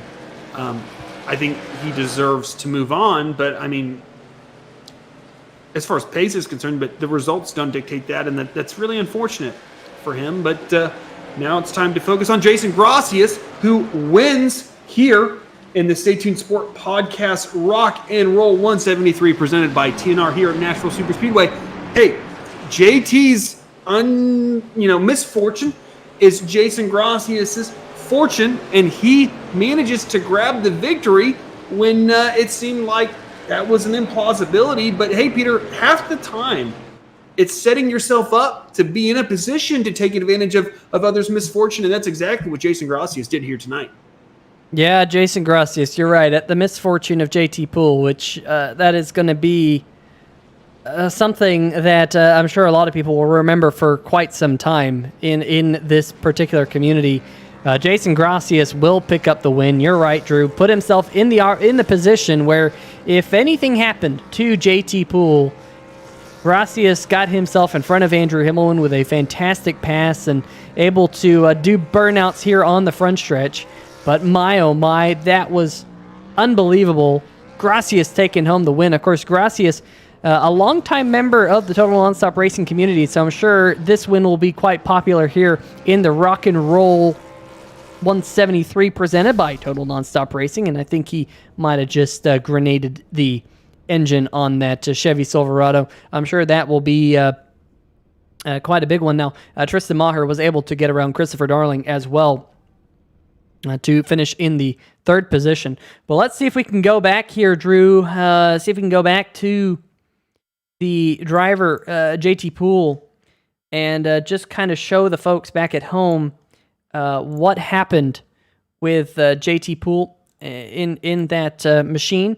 We'll just go back just a little bit, and this is what it looks like, folks. If you're JT Poole, you're leading the race. You're closing up on Barry Knapp. You're coming to just about 5 laps to go, and everything is going fine and dandy.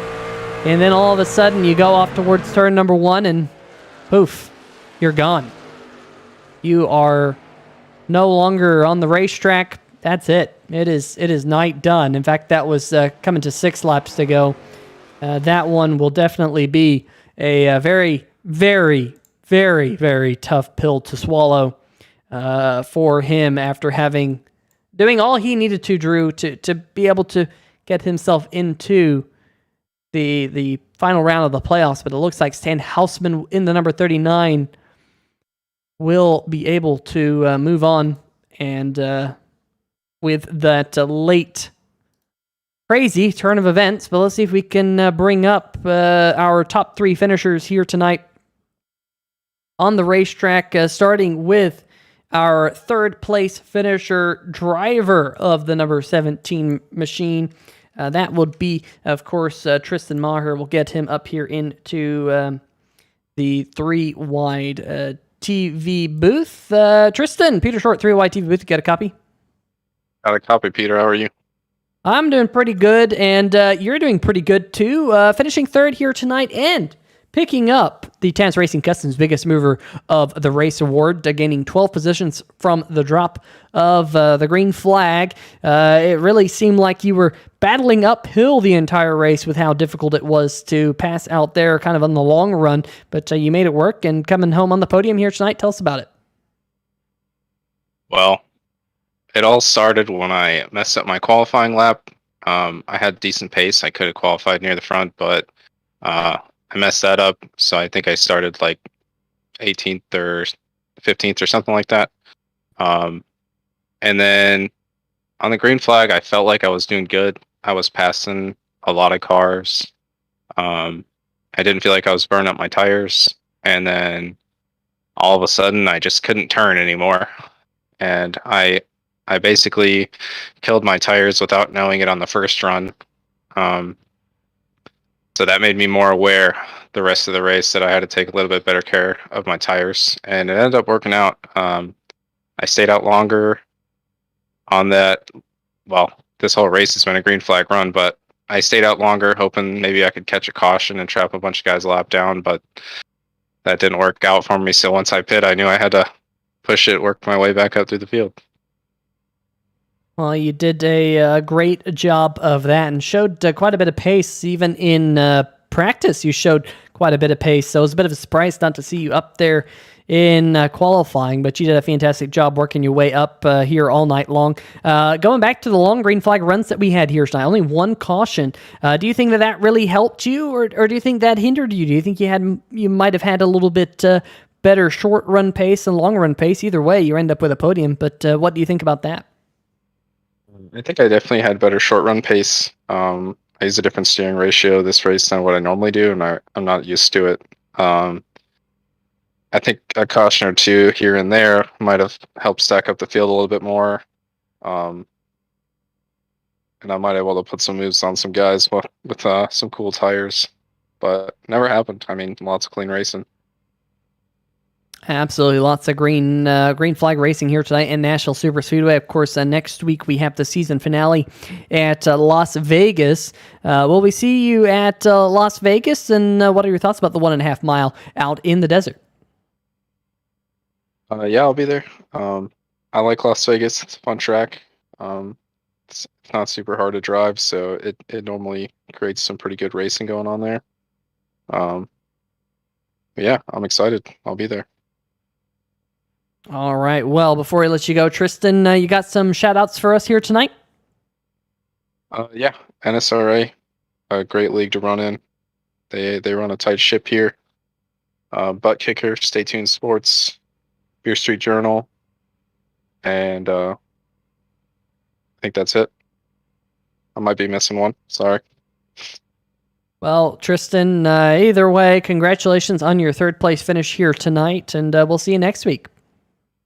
Thank you, Peter. Have a good one. All right, folks, that's going to do it with tonight's third place finisher, Tristan Maher. And now time to grab Andrew Himmelman and drag him up here in the booth for, guess what? Another Drew and Drew interview. Drew, take it away. Well, Mr. Drew Himmelman, Mr. Drew Eisman, up here in the 3-wide TV booth. You got a copy? Yeah, I got you, man. Well, it's certainly a commonplace, us talking to each other, a pleasant commonplace. I don't think you were expecting to finish second with 5 laps to go, but you bring it home in P2 and you set yourself well up for Las Vegas. We saw a ton of pace out of you tonight, but not quite enough pace to set yourself up in a position to win. Just kind of give us a rundown of how that race went down for you. No, JT and Jason, I think the first run we had pace to pass JT. Just the dirty air is just terrible there. You just can't make a move. I think Jason and JT were really in their own world the next segment of the whole race. I feel awful for JT. I mean, he had a spot in the playoffs just sitting there for him, and that's what, I mean, computers get you sometimes, but it was a fun race. I'm kind of happy to leave that track. That track just isn't my jam.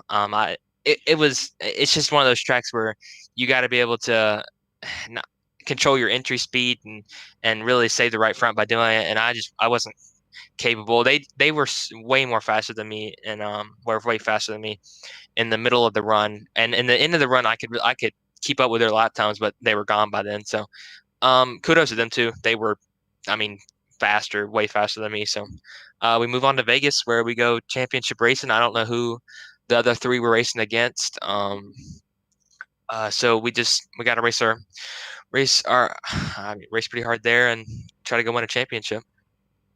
Well, let me do my quick math. I believe it will be one Mr. Chris Darling, one Mr. Matt Cherry, and one Mr. Stan Hausman. If my math is correct, that's tentative, but those will be very likely the other three drivers that you will be competing against. How are you feeling going into Las Vegas? We've seen you be really quick at those intermediates. What's your confidence level going into next Friday night? Yeah, we're feeling good. I think a lot of our success with the mile and a half has been kind of the setup has been kind of our driving style. So any setup we get, we really got to adjust. That I went tonight was, it was fine either way. I just didn't have the pace at that track. So we're gonna have to practice a good bit. Just, if we're going to Darling, Cherry, Houseman, pretty competitive. I feel like we can get it done, but you never know what's going to happen in a championship finale. Absolutely, and you spoke to what you kind of prefer in a setup at these 1.5s. What do you prefer? Do you prefer a tight truck, a truck that rolls the center, a truck that's tight in, loose off? What are you looking for if you could set your ideal setup for Las Vegas? I want it. If I'm building my own, it's gonna be entry. If I have to pick between the two, it'll be tight entry, loose off. I feel like you get most of your speed off loose and center and loose off. You can deal with tight entry. You can deal with that with the backing up the corner. So I don't know. We'll just see what the setup's like when we come to next week. I think we're gonna practice a lot. So a pretty good group in that final four, and we got to perform like we have the past few weeks. I feel like we're on a roll. Second place, second place is always good. It's not like the win we had the past 2 weeks. So, you get yourself kind of acclimated to doing this well, but you got to take a step back and kind of humble yourself a little bit and just try to get better. Well, absolutely. Heck, if the results tonight mirror themselves next Friday night, you might be a champion. And we hopefully look forward to talking to you. But before we let you go, is there anybody that'd like to give a shout out to? Yeah, my family for watching, granddad, mom, all them. JT, pretty fast. I feel awful for him. He should have had a win there. And congrats to Jason. He wasn't some slow slouch either. He was super fast. He was right there with JT. So, Buttkicker, some shots, GTR, the whole team. I know we only had me and Jeff tonight, but that whole group, super fun racing. And you guys for broadcasting. See you guys next week. Yep. We look forward to talking to you next week, and good luck, and thanks for talking with us tonight. Yep. All right. Well, that's going to do it with tonight's runner-up driver of the number 8 machine, Andrew Himmelman. And now time to go down the victory lane where Jason Gracias, driver of the number 1 machine, picking up his 3rd win of the season. Won, of course, back at Daytona, then won again at the Atlanta Motor Speedway in a thrilling race there. And then here tonight, some late race drama giving Jason Gracias the victory here. But we can't say, Jason, that you weren't fast here tonight. A lot of pace in the number 1 machine and able to get it done, keeping it clean all night long. Tell us about your race. Yeah, there's something about concrete tracks and me. We just get along. Dover is one of my favorite tracks. Nashville on the old NR service, and Arca Sim Racing, for those who remember that Phantom game that came in and disappeared just as quick as it came about. Were always tracks I enjoyed going to. So I guess coming in with a positive mindset really translates over to the racetrack. It was a fun race. The set really was conducive to my driving style, where it was loose in, and you could manage to loose. And if you didn't, you got super tight. But I hate it for JT. He had that at race 1. He was like pulling on me just a little bit for the whole race. We're about even.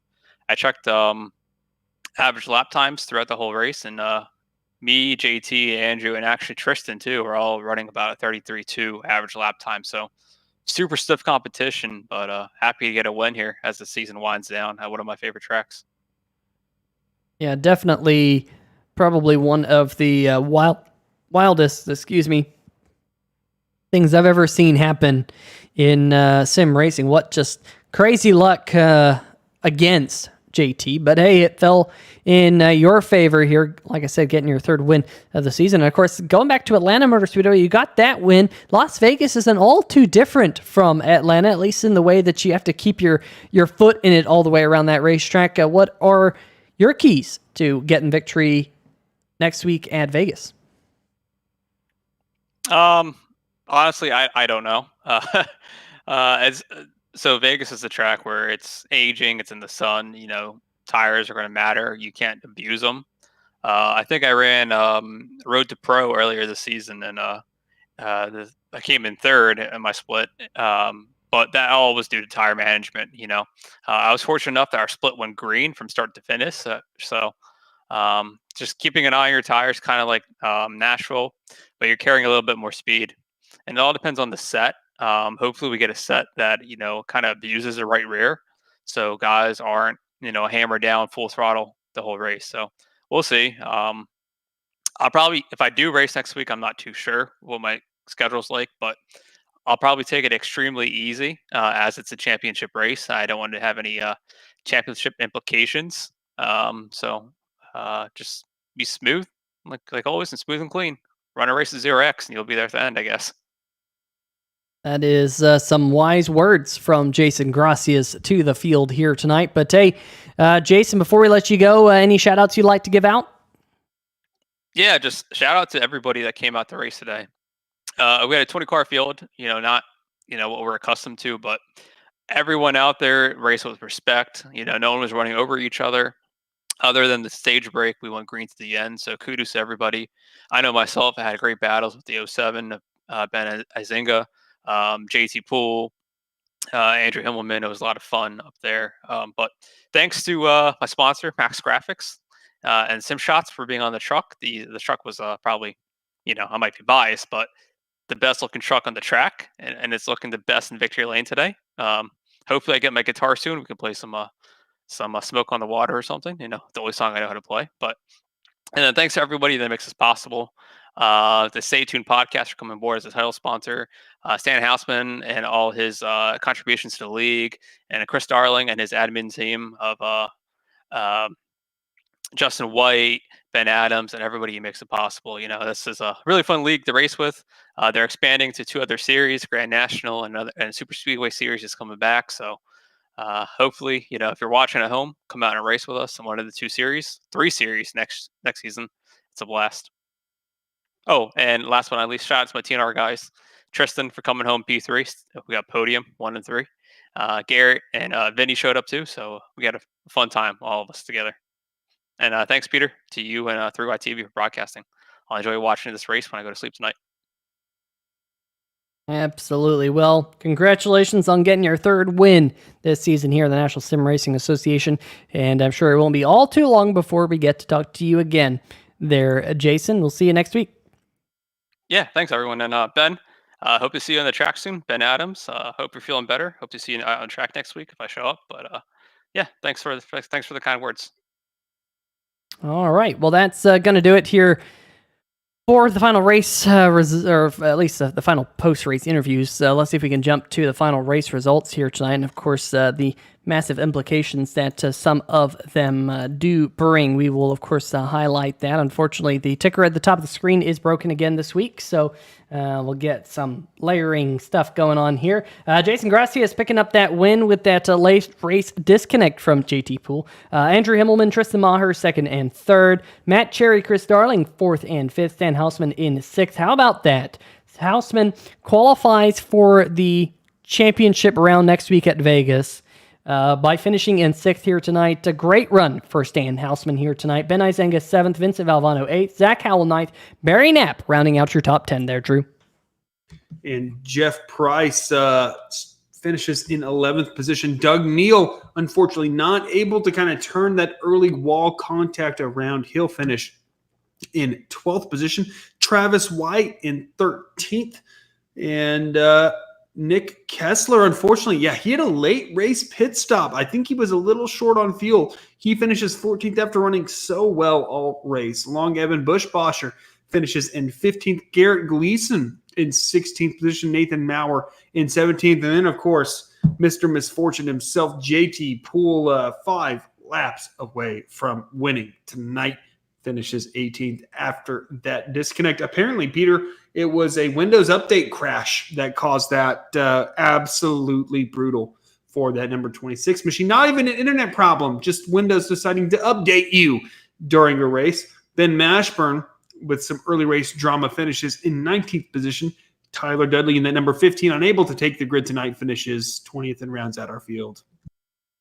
Absolutely. So, folks, one race is left here this season in the National Sim Racing Association Safe Twin Sports Podcast Truck Series season. And, of course, that is the Championship 4 round next week at Las Vegas. We will see Andrew Himmelman, Matt Cherry, Chris Darling, and Stan Houseman fight their way for glory next week at a very, very fast 1.5 mile racetrack in Sin City. What happens in Vegas stays in Vegas. I shouldn't get that one the wrong way around, but it's definitely going to be a lot of fun right here next week, 9 o'clock Eastern time on 3Y TV. That, of course, is August 20th, 2021. It is going to be one heck of a wild ride, Drew. I'm looking forward to it. What about you? Absolutely. I mean, I think that's what real life should do, is finish in Vegas. There doesn't seem like there could be a more appropriate setting, betting on yourself to try to win a championship. Who's going to double down? Who's going to fold? Let's just get all the Vegas puns in now, because there's going to be even more next week. I can't wait. Absolutely. I'm sure the chat can't wait either. But folks, want to give a shout out to our friends over at SimTV for the camera angles that we brought you here tonight at this beautiful Nashville Super Speedway. Great to have it in iRacing, of course, back on the NASCAR schedule, and now back in the iRacing Sim. Great to have it. And for all of you folks, stay safe, and we shall see ya.